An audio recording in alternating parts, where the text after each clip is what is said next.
అక్కడ రేవంత్ రెడ్డి గారు అక్కడ పిల్లలు తిప్పుతాడు, భోగ వేశారు వాడు చెప్తాడు. ఎక్కడికి పోతుంది, వీడికి తొర్రుకు వస్తుంది, వరగల్లు హైదరాబాద్ ఉంటది, ఇటు పోసంపల్లికి రాదు, తొర్రుకి రాదు. ఇక్కడ పట్టించుకునే నాదువే కాదు అది.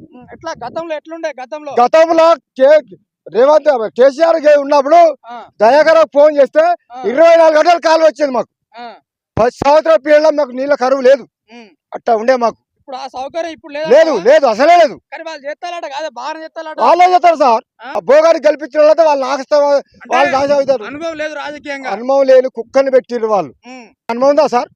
అనుభవం ఉన్నది అది దానికి. అనుభవం లేని కుక్కని పెడితే ఎంత ఆగమవుతున్నాం మేము. అదే దయాకరావుని గెలిపిస్తే ఎట్టి పరిస్థితుల్లో కొట్టాడు నీళ్ళ సుక్కలు తెచ్చు. ఇప్పుడు మేము నీళ్లు పెట్టుకొని బతుకుదాం. అగో అట్టాడు యశ్వసింగ్ రెడ్డి, అదో ఝాన్సీ రెడ్డి అత్త కోడళ్ళు కలిసి అక్కడ చూసుకుంటే వాళ్ళు ఇద్దరు కలిసి వస్తారు. రైతు బంధు వేసిల్లట కాంగ్రెస్ వాళ్ళు, రైతు బంధు వేయలేదు, 2 లక్షలు రుణమాఫీ చేయలేదు,